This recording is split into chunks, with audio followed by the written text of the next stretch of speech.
Our programs offer many languages. Please visit suprememastertv.com/schedule. Nos programmes offrent plusieurs langues. Veuillez visiter suprememastertv.com/schedule.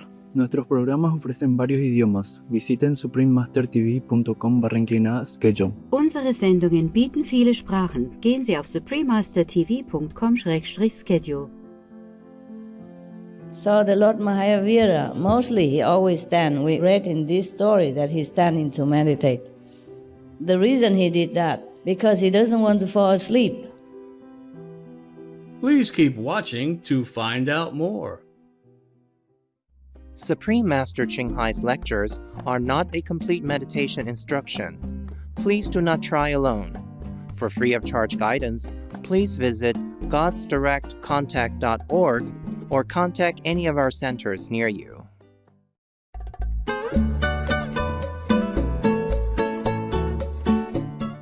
Today's episode will be presented in English with subtitles in Arabic, Aulasese, also known as Vietnamese, Chinese, Czech, English, French, German, Hindi, Hungarian, Indonesian, Japanese, Korean, Malay, Mongolian, Persian, Polish, Portuguese, Punjabi, Russian, Spanish, Telugu, and Thai.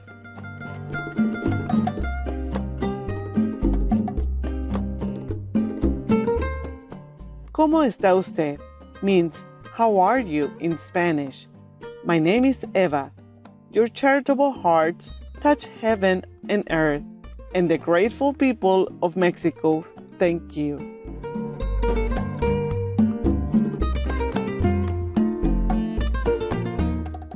Mexico is a feast for the senses, with her colorful arts, elaborate architecture, and lively music. As the third largest nation in Latin America, Mexico has a higher Spanish-speaking population than any other country in the world. Literature is also a rich part of Mexico's history, with many authors whose works have become internationally acclaimed. Of note is José Vasconcelos, after whom a library in Mexico City was named, and Octavio Paz, who won the Nobel Prize for Literature. Musically, Mexico features the lively and traditional folk style of mariachi, which encompasses culture and entertainment all in one.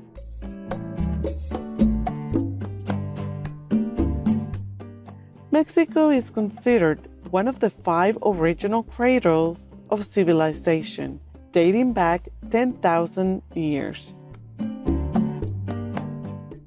You may have heard about the advanced, ancient Mesoamerican cultures such as the Olmec, Toltec, Teotihuacan, Zapotec, Maya, and Aztec.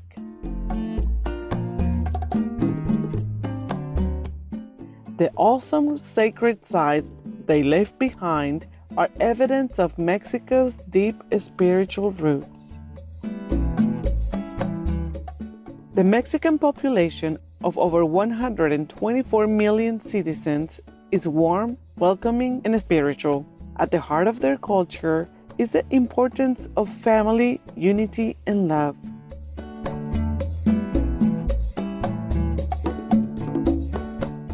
Mexico is also an outstanding center of natural wonders, such as the cenotes, which are brilliant pools of water surrounded by limestone walls. Monarch butterfly reserves and the Sumidero Canyon are among this nation's other natural havens. The country of Mexico is truly a blessed paradise on earth. We are elated to briefly introduce colorful Mexico to you, benevolent viewers. We pray that heaven grants you unconditional love and boundless joy.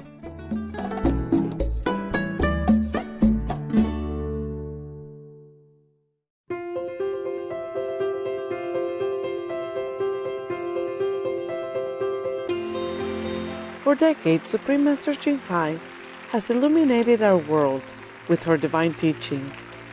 A fully enlightened master, she imparts the Kuan Yin method of meditation to those desiring to immediately discover the God nature within to achieve in one lifetime eternal liberation from the cycle of transmigration.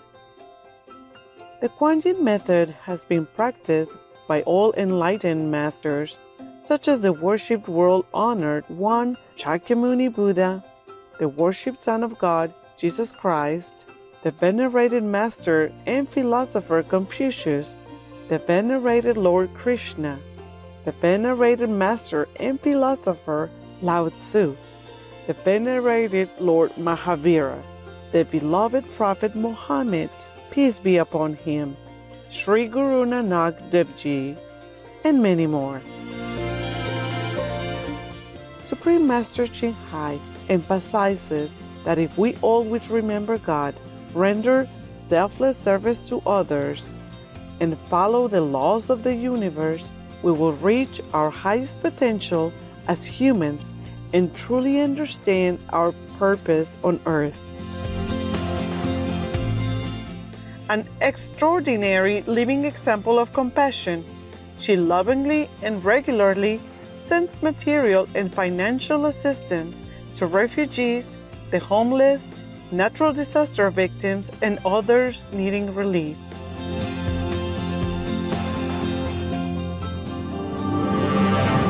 Supreme Master Ching Hai respectfully thanks all special individuals, organizations, leaders, and governments for all your genuine, loving, ongoing support.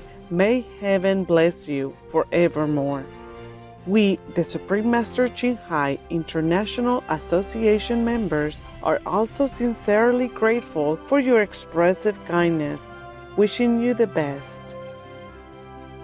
Supreme Master Ching Hai received loves and recognition from various organizations, media, governments, individuals, and many awards, such as the 2006 Gusi Peace Prize, considered the Nobel Peace Prize of the East, the World Spiritual Leadership Award in 1994, the Mahavir Award in 2008, February 22nd and October 25th, both proclaimed as the Supreme Master Ching Hai Day, an honorary citizen of the United States, etc., and has been honored throughout the years with numerous other awards and accolades for her outstanding philanthropic and humanitarian deeds.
etc.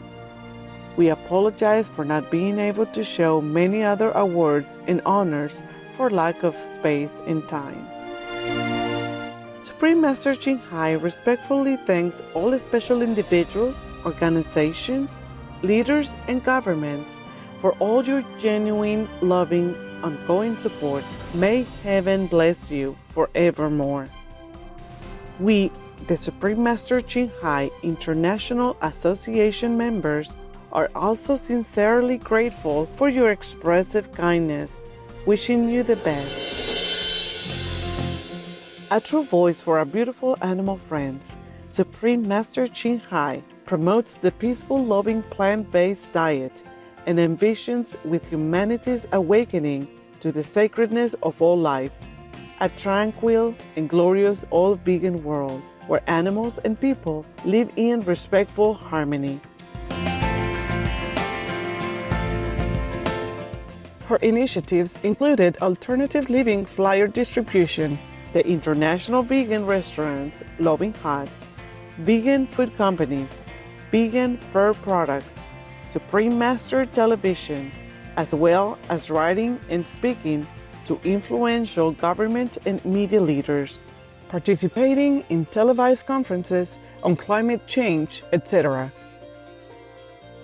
Whether we are aware of it or not, her efforts have had an enormous influence on global awareness of the animal-friendly lifestyle and how this benevolent way can bring lasting peace among nations while saving our planet from climate change and disasters. Supreme Master Ching Hai has traveled worldwide and held discourses with the public and her disciples on a variety of spiritual topics. Today we are blessed to present one of these insightful lectures entitled The Life of Lord Mahavira, Last Calamity Nails in the Ears, Part 2 of 3, on Between Master and Disciples, given in English on December 24, 2019, in Taiwan, also known as Formosa.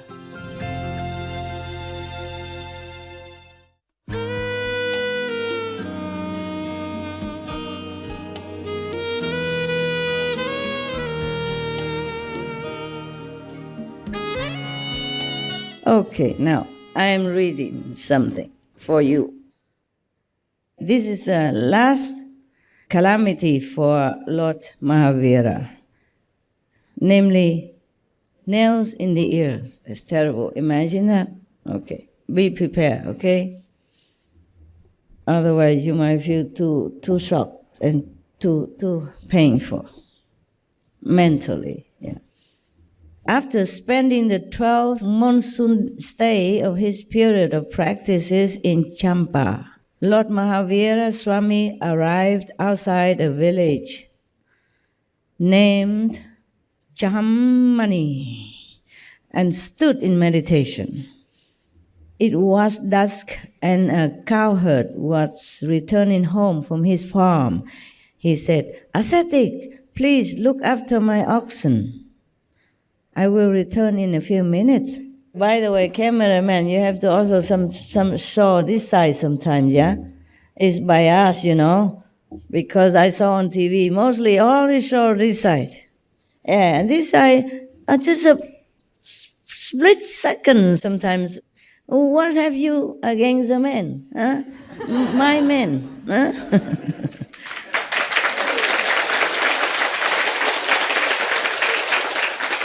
My handsome men, huh? Yeah. Somebody else's husbands, okay? But we also married somehow, you know? Spiritually, different relationship, yeah? And I'm glad it's that way.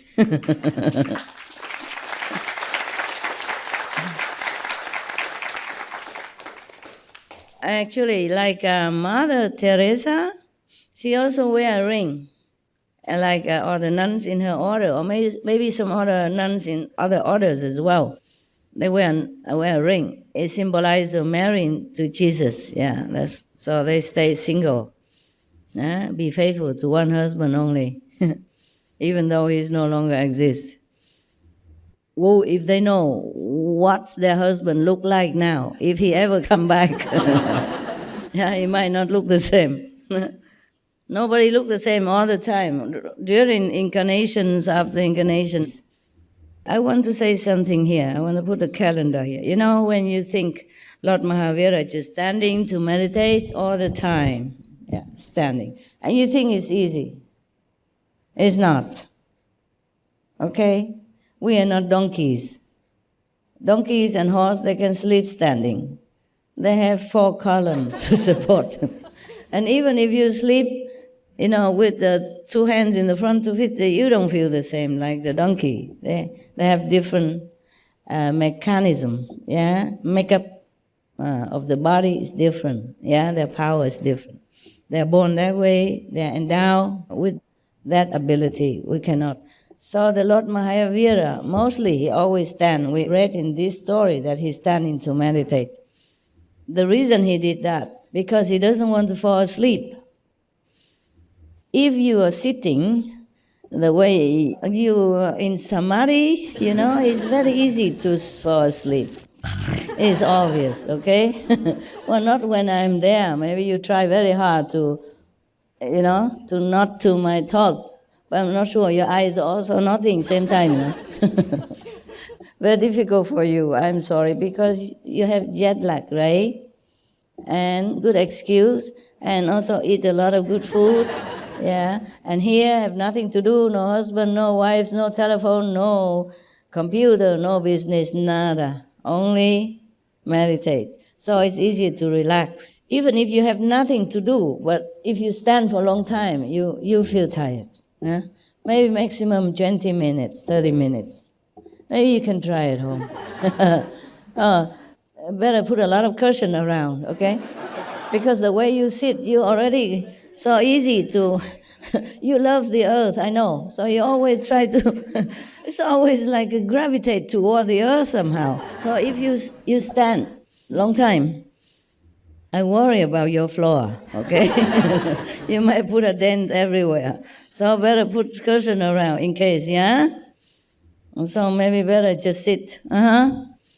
So the cowherd just told the Lord Mahavira, ascetic, look after my cows. And then left just like that.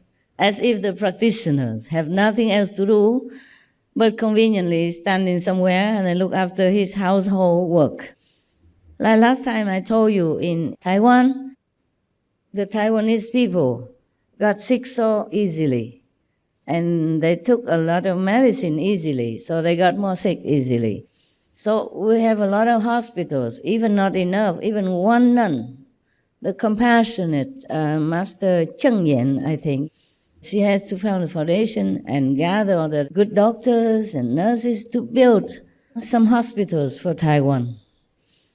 The nun, supposed to follow the Buddha, don't do much work, except in the ashram, and follow the Buddha, go everywhere for alms or for preaching, or go around to preach to lay people to awaken their aspiration for enlightenment. But she has to worry, take care of administrative problem, and getting the fund to build a hospital and organizing builders or architects or whatnot. It's not so easy to find architects everywhere. Even in our group, I think we have only 2 or 3 architects. Yeah, I mean in Taiwan, I'm not talking about other abroad. We have more, of course, yes. So for a nun to be able to do that, she sacrificed a lot of her practicing time, yeah, because of her compassion. Like they call it 子机功德会, huh? What is it in Chinese? 慈济功德会, meaning compassionate, meritorious association. So in order to find all these architects, and builders and materials in a small island like this, it's not all that easy for her. I know that from my own experience. Or maybe she has better luck, she finds better architect, better disciples, better builder disciples, or outside disciples, or outside non-disciples. I don't know. But my experience is totally very, very below zero disappointment. I also do not blame them because maybe it's my price I have to pay.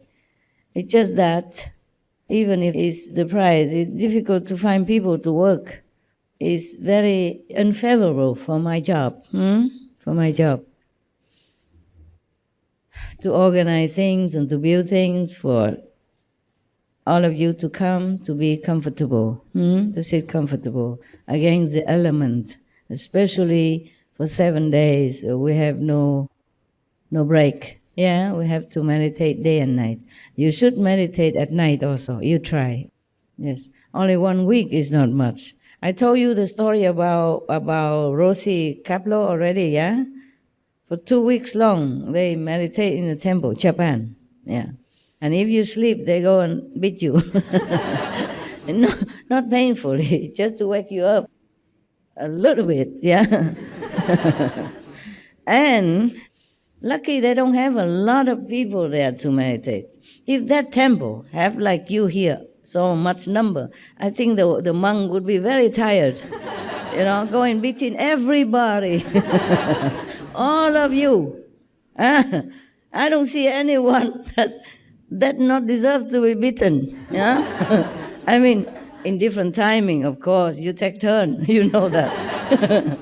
Okay, maybe the first group take a relaxing posture, and then the next one. You take turns somehow. But even then, so many people to wake up, I think the monk will be very, very exhausted. So they meditate day and night for 2 weeks long, yeah? And after the retreat over, the master requested to meditate 1 more week.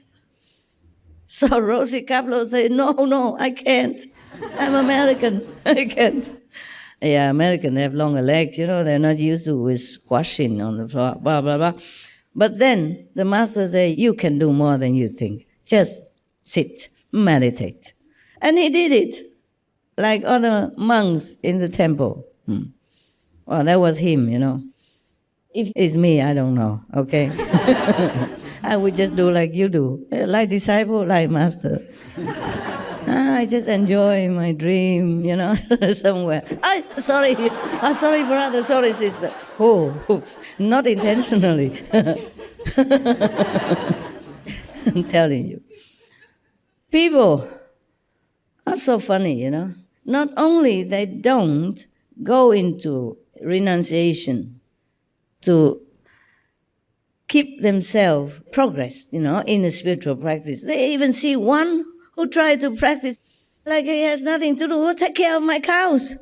Just like that. Last time there was another cowherd also told Lord Mahavira to take care of his cows. And then the cows got lost somewhere, and then he blamed him and he beat him up, etc., etc. Just like that. People in this world are truly funny, cruel, and so ignorant, so ungood. I want to say bad, but I don't. And sometimes when I'm talking to you, I'm in a present time all the time. And the story became like vividly present to me that I forgot to speak in the past tense. You should understand, okay? Like instead of did, I say do. Instead of was, I say is. It's okay, who cares? I'm not pretend to be an English professor and knowing all the English grammar or stuff like that. Nowadays, I'm too busy sometimes. Like I wrote something, comment on some of the script, and I wrote the word Taiwan, but I say only Taiwan. I forgot the N at the end and continue writing. Until later, somebody asked me, what is Thai what, master? So I say, you guess, what else? Is there any other Thai around here? I cover myself, I won't admit that I was wrong. Just one hand, just put it on and be quiet, yeah? Yeah, sometimes I put one L less or one T more, Because I wrote quicker than I can think, quicker than my mind can react. The inspiration come out quick, even during the working time, not just during lecture or anything. So it's like that, sometimes I write one N less or one E more, who cares, doesn't matter, okay? I just want to let you know that I'm not uneducated, ça va? Yeah? In case any of you think like that, it's wrong. Think again. I have a doctorate degree, yeah. No. For what? Yeah, for what? Just for fun. I couldn't make use of any of that doctorate degree anyway. I don't even know where I put it right now. I keep moving all the time, I forget many things. I lost many things. Oh, useless thing anyway, yeah. Whatever don't belong to spiritual realm is all useless if you lost it. They are only useful when you have to use it for more noble purposes. Otherwise, they are useless. So the cowherd, after leaving the cow to the reluctant cowboy, Lord Mahavira, he left, just like that. Don't even wait for the Lord Mahavira to come out of Samadhi and not in agreement or not. Just say, take care of my cows, you ascetic, and then left. So the cowherd went into the village and returned a little late. The oxen had drifted away grazing. Not finding his oxen, he asked, ascetic, where are my oxen? Typical. The Lord Mahavira was in deep meditation still and unaware of all this. Even if the Lord Mahavira wasn't in deep meditation, he still cannot pay attention to all the cows. There are many of them, and his mind wouldn't be able to concentrate on such things. The cowherd, asked him like that, so the master wasn't aware of anything like that. So the cowherd asked again and once again, and he did not get any response. He got irritated and shouted, "You hypocrite! Are you deaf? Don't you hear anything?" The Lord Mahavira still did not respond. When the soul went somewhere else, so you hear nothing, you're not aware of things in this world at all. Absolutely. But it's different also. Depends, yeah? Depends. Lord Mahavira is still in the beginning of his practice, yeah? Later on, he probably has to meditate with his eyes open and his ear turned on. Because he will have a lot of responsibility later on. After he became completely enlightened and worthy to be a teacher, then he has to be all ears, all eyes, all day, 24/7. And that is for sure. So now this is still the time that he can go deep into the universe and enjoy his own domain and freedom. So he didn't hear nothing. So this cowherd lost his temper. "You pretender, it seems that both your ears are useless. Wait a minute, I will give you proper treatment." Be prepared, right? Okay, so he picked a long nail like a thorn from a nearby shrub. Oh, he picked a thorn, some thorns. It looked like a long nail from nearby shrub of kansa grass, and pierced the ears of Lord Mahavira deeply by hammering the thorn in. Even such excruciating agony did not move Lord Mahavira from his meditation. Neither did it evoke any feeling of anger or aversion in him. They better not try it on me. Maybe I don't have any aversion, but I might have anger. I will not hide, yeah? I will give him something, a piece of my ears or my mind. It's terrible, okay. So maybe the Lord Mahavira was completely out of his body, which is lucky. Otherwise, it would be excruciatingly painful, more than we can imagine. Yeah, it goes through your brain and goes to the other side. Completing his meditation in normal course, he went inside the village for alms. He arrived at the door of a trader named Siddhartha. A friend of the trader was sitting with him. He was a doctor. Both of them gave pure food to Mahashraman with due respect. Dr. Karak told Siddhartha, "Friend, the face of this shaman has a divine glow, but there is a shade of tiredness too. Some inner pain is visible in his eyes." Maybe he didn't feel pain, but some internal organs has pain. So these cells of the internal organs maybe show the visible sign to the keen doctor. Good doctor, yes. I feel this great sage suffers from some inner agony. Even then he didn't say anything. My God. What a holy saint. Siddhartha replied, "Friend, if such a great sage suffers from some kind of pain, we should immediately go and treat him." After taking alms, Mahashraman returned.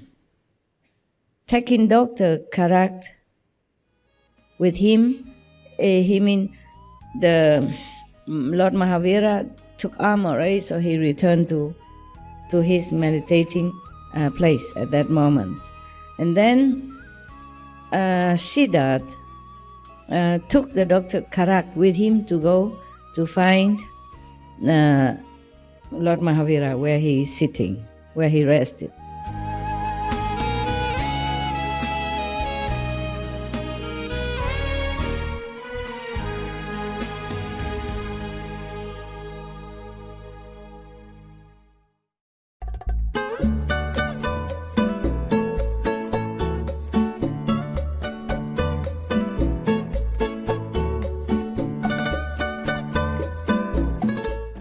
Wonderful viewers, we appreciate your company for today's episode entitled The Life of Lord Mahavira, Last Calamity Nails in the Ears, Part 2 of 3, on Between Master and Disciples.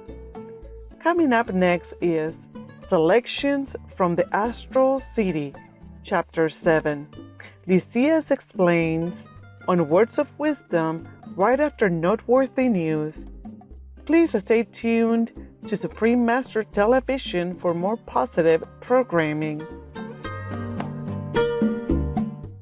May your beautiful hearts overflow with spiritual bliss. Our programs offer many languages. Please visit suprememastertv.com/schedule and suprememastertv.com/BMD.